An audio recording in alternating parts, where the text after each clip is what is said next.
résumé des halachot du Korban Pessah. Donc, comme on a vu, comme on a dit, on va essayer dans ces shiurim-là de sortir la halakha du Daf Yomi. Et donc, ce qui se passe maintenant, c'est qu'il y a plusieurs dapim, une bonne trentaine ou 40 dapim qui parlent du Korban Pessah. Et on a l'habitude de penser, bon, les korbanot, c'est pas en rapport avec moi, c'était du temps du Beth Amikdash. Et donc, quel halakha, il peut sortir des korbanot? Eh bien non, les korbanot, c'est aussi halakha les maaseh. On le sait tous que le Beth Amikdash, le troisième, n'a pas encore été reconstruit et il va être reconstruit. Et donc, c'est des halachot les maaseh. Et donc, même, autant que les halachot qu'on a vu depuis le début de la Masechet, c'est les halachot du Chametz et de la Matzah, c'est des halachot qui sont les maaseh. Et puis, de toute façon, il y aura encore 2 mois et demi jusqu'à que ces halachot-là vont arriver pour qu'elles soient vraiment les maaseh. Elles vont être concrètes. Eh bien, dans ces 2 mois et demi, il peut se passer beaucoup de choses. Et Bezrat Hashem, le Beth Amikdash, il va être reconstruit. Et donc, au contraire, il faut principalement maintenant s'attarder sur la halachot du Korban Pessah, parce que la halachot du Chametz et de la Matzah, on a quand même une certaine base, on les connaît plus ou moins, en gros. Par contre, la halachot là du Korban Pessah, si on se retrouvera devant le Beth Amikdash sans savoir même des halachot de base qui concernent le Korban Pessah, alors on peut se sentir mal. Donc, il vaudrait au moins maintenant essayer de s'attarder sur la halachot qui sort de la Gemara à propos du Korban Pessah. Donc, en général, on va essayer quand même de prendre un seul sujet, au maximum 2 sujets, s'attarder là-dessus. Mais quand même, on va aujourd'hui, en tant qu'introduction sur le Korban Pessah, on va donner en gros toutes les halachot, en bref, qui ont déjà été écrits dans la Gemara. On peut les retrouver dans le Daf peut-être à Mounbet, je pense, dans le grand paragraphe en petites lettres. Et on va essayer de les récapituler maintenant, avant de pouvoir plonger et de rentrer dans les détails. Alors, le Korban Pessah, qui est chayav de donner le Korban Pessah? Alors, et les hommes et les femmes sont obligés de donner le Korban Pessah. Mais pas chacun, c'est pas que chacun est obligé de donner un agneau entier en tant que Korban. Il peut y avoir des grands groupes, comme on va voir bientôt, qui s'associent sur un seul Korban. Et même pour les enfants, on donne le Korban comme on les habitue à toutes les mitzvot. Alors, qu'est-ce qu'on prend pour le Korban Pessah? Alors, on peut prendre que un agneau ou un chevreau mâle, masculin, qui a 1 an, pas plus. Maintenant, le Korban Pessah, c'est un Korban, c'est pas un Korban Shlamim, mais ça ressemble à un Korban Shlamim, c'est-à-dire, c'est un Korban que d'un côté, on donne une petite partie au Mizbeach, et aussi les Béalim, les propriétaires du Korban, ont la grosse partie de la viande pour la manger. La shrita du Korban, on la fait d'Avka dans le Beth Amikdash, et on le mange dans tout Yerushalayim, mais seulement à Yerushalayim. Alors, quand on le fait, ce Korban, alors la shrita du Korban se fait le jour d'avant la veille de Pessah, donc le Yud Dalet Nissan, après le Korban Tamid. On le fait que ce soit en jour de Chol ou en jour de Shabbat. On fera la shrita du Korban Pessah, parce que la shrita, on est obligé de la faire au Yud Dalet, donc on la fera même pendant Shabbat, mais il y aura quand même quelques différences quand Shabbat tombe ce jour-là de Erev Pessah, qu'il faudra faire attention à elle, comme on va voir bientôt. Parce que à Shabbat, d'ailleurs il faudra savoir, parce que cette année-là, Shabbat Bezrat Hashem tombera Erev Pessah tombe Shabbat, et donc il faut connaître la halachot. Donc on sait qu'on fera la davka, la shrita pendant ce jour-là, pendant Shabbat, mais le reste des melachot qui sont pas obligatoires de faire ce jour-là, comme par exemple d'amener le Korban Pessah, de le transporter, ou bien ensuite, après la shrita, de le griller, puisqu'on n'est pas obligé de griller le même jour, on attendra la nuit, et on ne sortira pas du Beth Amikdash tant que la nuit n'est pas tombée. Ensuite, après la shrita, comme tous les korbanot, on reçoit le sang, et donc ici, on recevra le sang dans un ustensile un peu spécial, qui est fait en sorte comme un cornet de glace, par exemple. avec un pic en bas, de manière à ce que le sang à ce que le Kohen qui reçoit le sang ne puisse pas poser cet ustensile-là, parce que s'il va le poser, évidemment, tout va s'enverser. Puisqu'il va pas le poser, le sang ne va pas coaguler, donc il a comme une cuillère, comme ça, il va mélanger le sang jusqu'à que le sang va passer les quelques mètres depuis l'endroit de la Shrita jusqu'au Mizbeach, là où le Kohen va le verser sur la base du Mizbeach.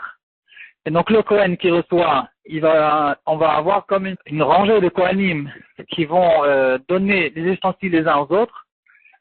Il va donner à celui qui est à côté de lui, et celui qui est à côté de lui à celui d'à côté de lui, jusqu'à qu'ils arrivent jusqu'au Mizbeach. Ensuite, il va d'une main lui rendre l'ustensile vide, et de l'autre main prendre l'ustensile de celui qui a fait le korban juste après. Donc ça va être comme une usine de korbanot Pessah, tout en faisant attention que le Kohen a les bonnes kavanot, comme on va voir Bezrat Hashem dans les Mishnayot suivantes. Ensuite, on prend le korban, on le dépèce sur des bâtons qui se trouvaient là-bas, sur place, il y avait des crochets, et on va accrocher là-bas le korban Pessah, on va le dépecer, on va sortir certains membres intérieurs pour les jeter sur le Mizbeach et les brûler. En faisant attention, encore une fois, que les korbanot ne se mélangent pas.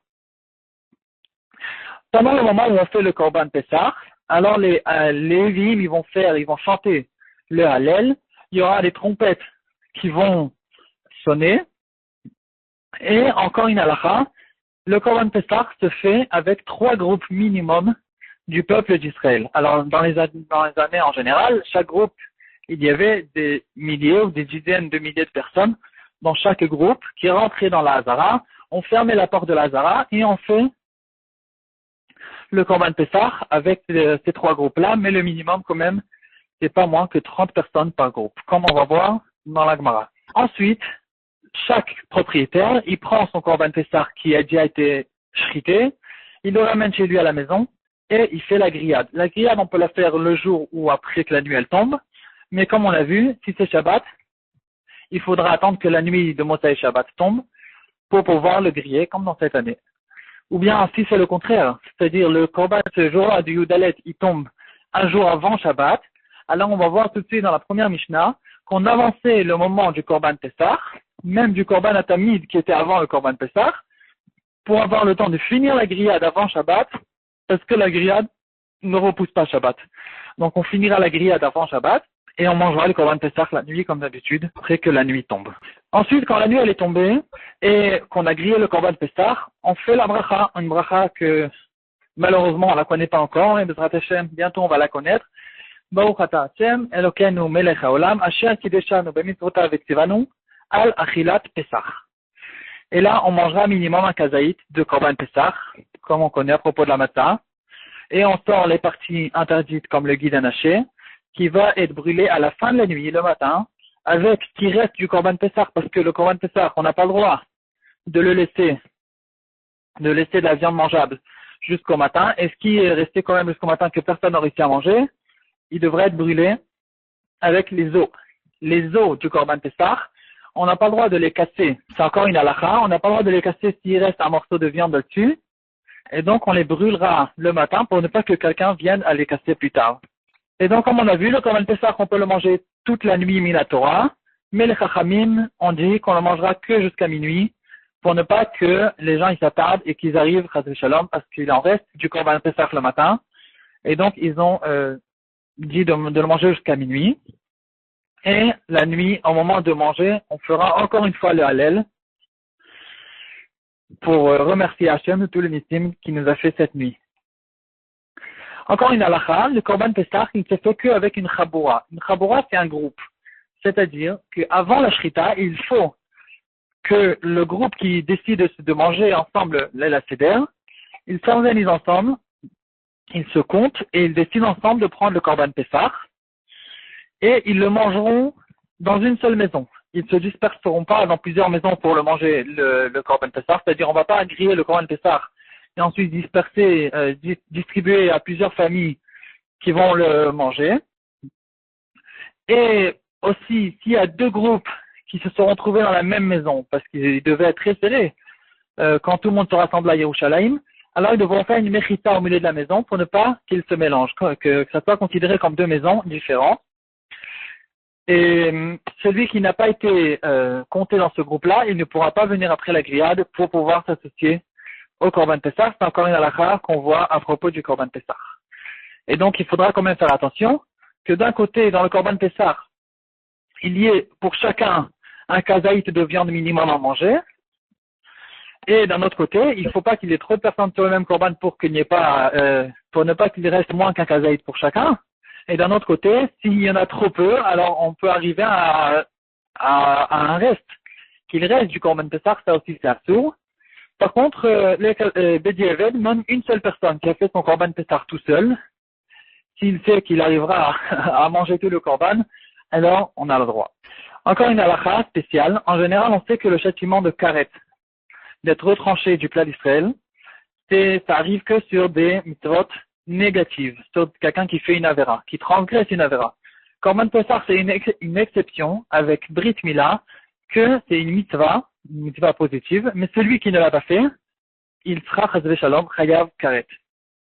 Mis à part, celui qui ne pouvait pas, comme dans toute la Torah, celui qui est anous, il ne pouvait pas faire le Korban Pessah, comme quelqu'un qui était très loin d'Yerushalayim, il n'a pas réussi à venir, ou bien il était tamé, alors on a encore une mitzvah spéciale, on peut être rattrapé. Pessah Sheni, un mois plus tard, le Yudalet Becheshvan, on fera le Korban Pessah, encore une fois, pour ceux qui l'ont raté. Un goy, ou quelqu'un qui n'a pas été circoncis, n'ont pas le droit de prendre le Korban Pessah, de le manger, et même quelqu'un qui est circoncis, s'il n'a pas circoncis ses enfants, alors il ne pourra pas manger le Korban Pessah. Par contre, quelqu'un, comme on a vu à propos de celui qui va se regrouper, quelqu'un il regroupe ses enfants dans le Korban Pessah, même s'ils ne lui l'ont pas dit. Voilà. Donc on va voir aussi dans le Pérec, on va voir même dans les prakim suivants, plusieurs halakhot encore à propos du Korban Pessah qui vont être traités, comme quelqu'un où son Pessah s'est mélangé avec le Pessah de quelqu'un d'autre, ou bien un Metzora ou un Tamé qui sont venus alors que le jour du 14 Nissan, ou bien qu'est-ce qu'on fait si le Korban Pessah ou une partie du Korban Pessah s'est rendu Tamé, etc. Bezrat Hashem qu'on va voir dans la Gemara.